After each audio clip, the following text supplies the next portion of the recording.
So, lots of am I normal? This is a big, big chunk of this. This is, you know, changes to your body. If you think about it as an adult, our bodies change as we get older, you know, and there's times we look in the mirror and go, who is that? And what happened to my butt? And, you know, my boobs used to be much higher. Like, you know, we all do those things. We, you know, my husband said his butt is going away. He doesn't know what's happening to that.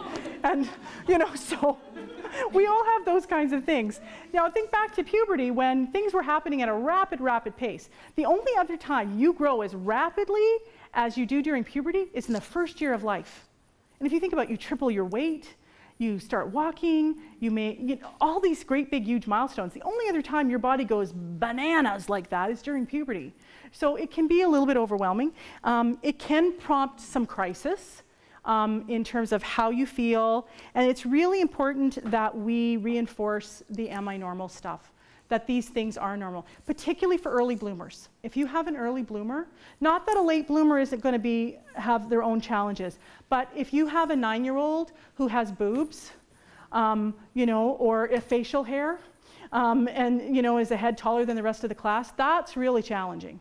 I remember a little girl in my daughter's class in grade 2. She was a foot taller than everybody else. She had breast buds.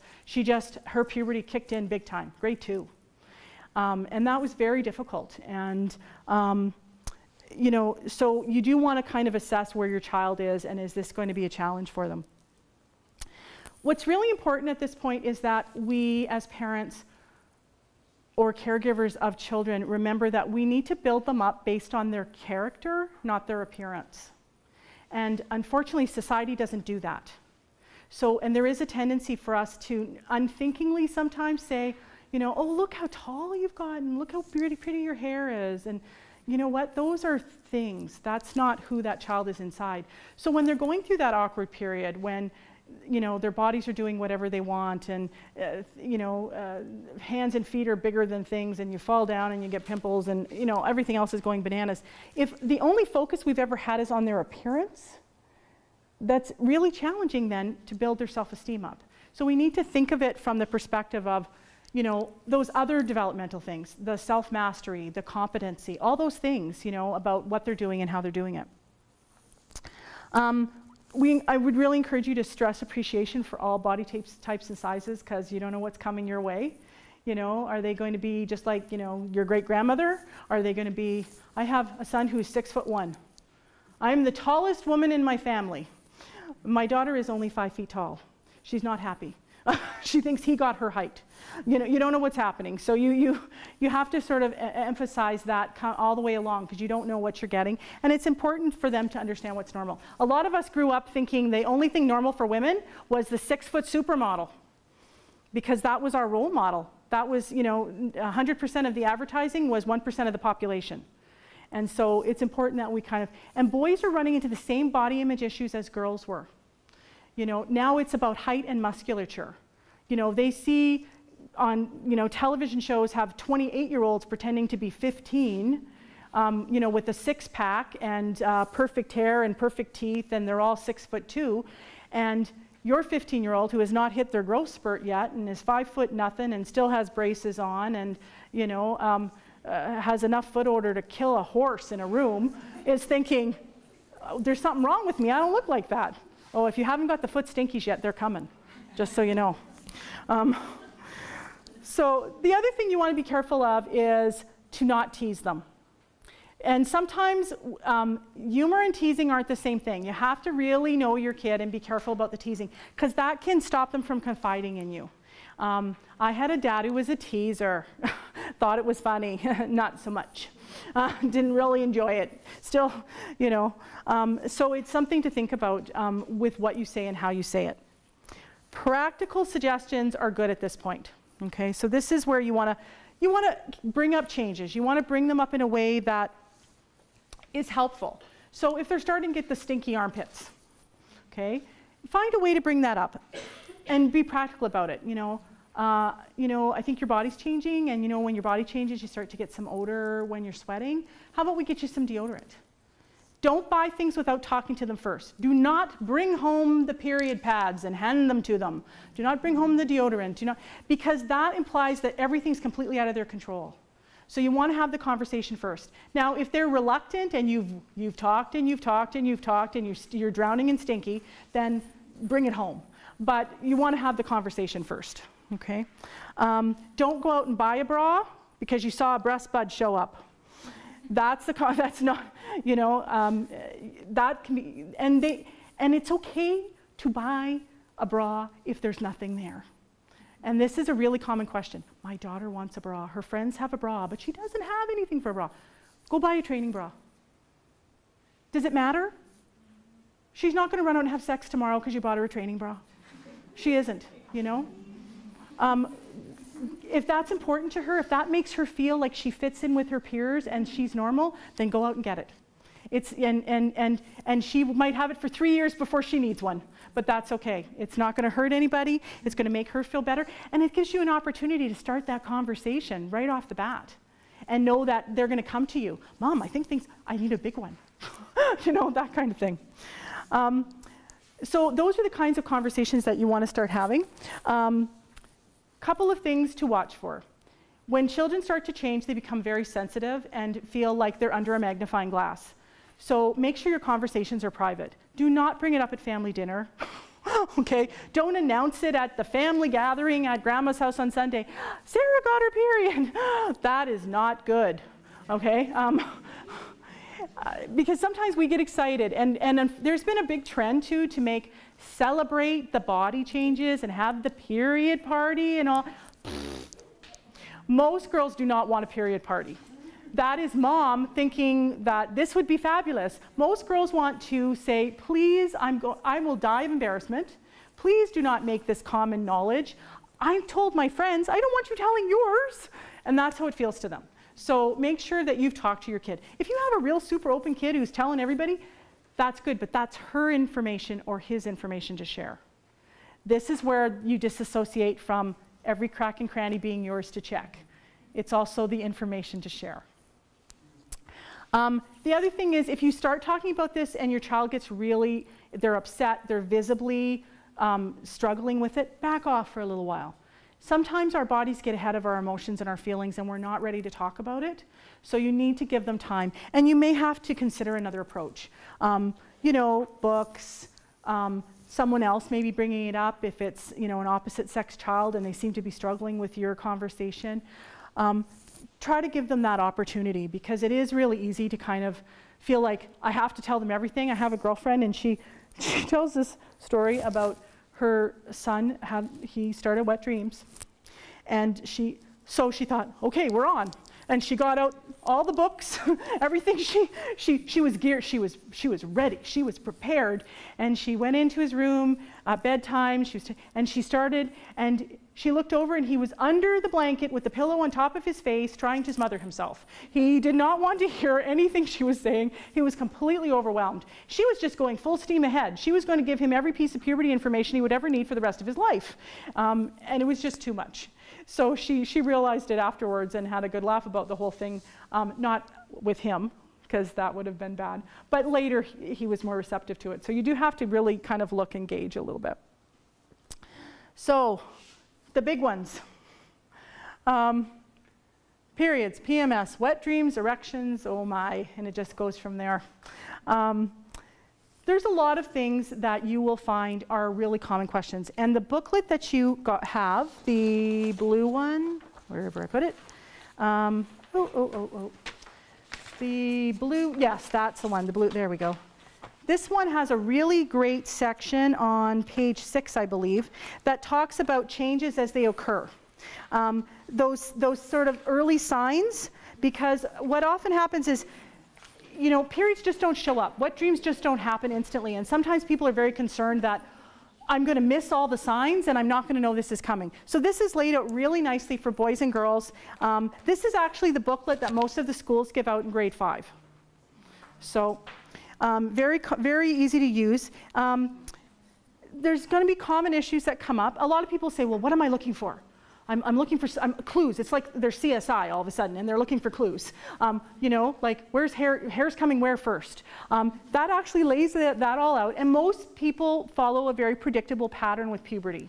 So you can see that and you'll know that that's what's coming. Now, having said that, they're not going to let you inspect their crotch. Okay, so don't ask. Have you got anything growing down there? No, they're not going to. So just, you know, and you're going to want to ask and you're going to want to check at some point. Don't do it.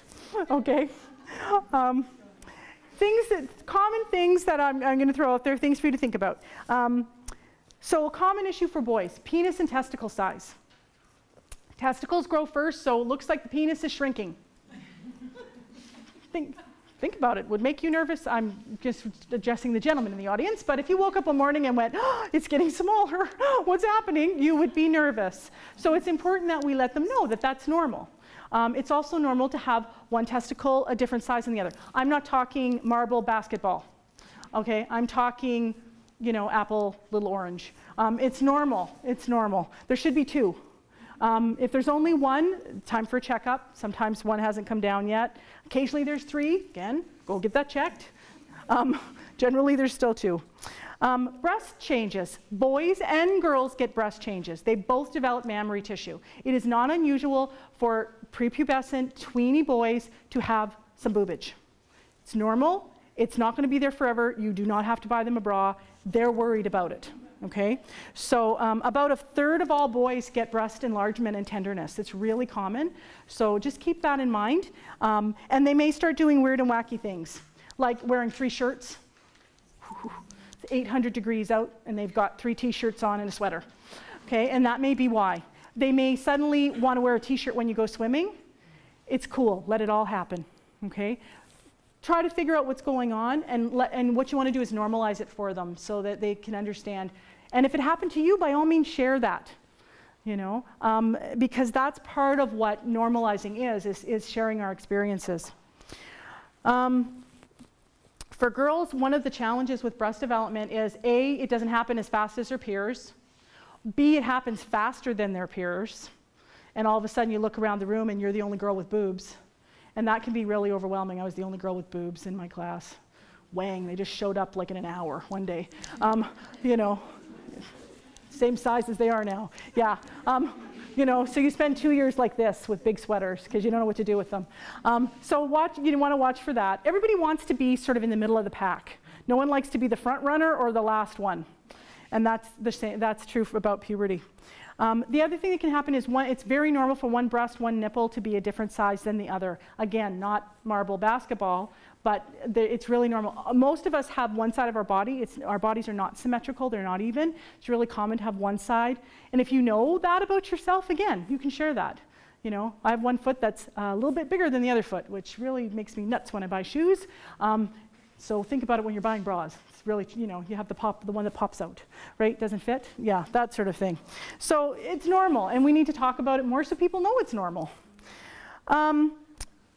Boys are looking to be strong and muscular. That's the role model they're getting. So you may start seeing them want to do working out and things like that. Just be conscious that their musculature is underdeveloped, and you have to be careful that they're not going crazy, that they're not, you know, downstairs giving themselves a small hernia trying to lift the weight that somebody else is using. So just kind of be conscious of that. Common issue for girls, shaving legs and armpits. And a lot of parents, for some reason, and I've seen this happen so often, we seem to associate shaving our legs with being sexually available. And so for a lot of people, having somebody, you know, they want to shave their legs and they're 10, that seems to be more of a stumbling block for a lot of mothers than periods are, or breasts are. Shaving your legs has nothing to do with being sexually available, so we have to kind of get that out of our head. And if you're worried about safety, because I've come across this, well, I don't want to give them, I'm afraid they'll cut themselves, get an electric razor. They make ladies electric lasers. You can't, you know, the most damage they could do is shaving the dog. Like they can't hurt anything with them. But if you, and I have seen, I had a friend who had a daughter who, for a whole summer, would not put shorts on, would not wear shorts. And it was like, she was like, I don't know what's going on. She had hair on her legs and her mom wouldn't let her shave. Because she just felt like she was too young. She just, it didn't really register, you know, and I'm looking at this little girl and going, it's 90 degrees out and you're wearing the like winter jeans. Everybody else is running around in shorts or bathing suits, and that's what it was. And you know, so it's kind of, sometimes it's reprogramming what we think behaviors are and what's adult and what isn't. The biggest problem with puberty is what I call preventable trauma. That's when we don't tell our kids what's happening and what's coming. Imagine, think about it. How many people here got a period and didn't know what it was till it showed up? Yeah, there's all, you know, I remember being a counselor and having 10-year-olds and on a camping away trip with nothing but tents, canoes, and, you know, little billy cans and such. And one of the girls got her period and had no idea what it was. Her mom just never imagined she'd start her period that soon, you know, and there I am, I'm 16, and I'm trying to explain what a period is. I've barely figured it out, quite frankly. And what did we have? We had a roll of Scott towel, that's what we had. And she knew nothing. It was very traumatic. It was a very traumatizing event for this little girl. But so many women have shared that event. And, you know, if you think about it, if you woke up one morning and you were bleeding out of an eyeball and somebody said, you would be nervous. You would be panicked. You'd be in the emergency room, right? And then the doctor says, oh, that's normal. What, nobody could tell me? The bleeding eyeball thing is normal? That's how you feel if you get your period, if no one tells you. You know, I'm bleeding to death. You know, and for boys, it's the same thing, and it's wet dreams. You know, I had one gentleman one time who said nobody told him about it. He woke up one morning, he thought he broke it because stuff had come out of it. He didn't know what was going on. And he thought, you know, because at that point, stuff didn't come out of it before. And so it's normal. And it's your body, it's the exact same thing. A period is just your body's signal that for a young girl that she's ovulating, that her body is physically getting ready to have children. We're not talking emotionally or maturity-wise. Wet dream is the same thing. It's your body sending a message that you have sperm. I mean, how else would you get it? A text? Congratulations, you have sperm, right? It's not happening. So your body has to tell you in some way. So that's what wet dreams are. And to, you know, letting our young men know that this is going to happen and it's normal. I mean, lots of times as mothers we know because we change the sheets. And if your 12-year-old is changing his sheets and his pajamas on his own, hello. Either you are amazing in the laundry department and have started really early, or he is having wet dreams. So it's a little bit of a clue. And again, we want to normalize these things and let them know ahead of time so it's not a trauma.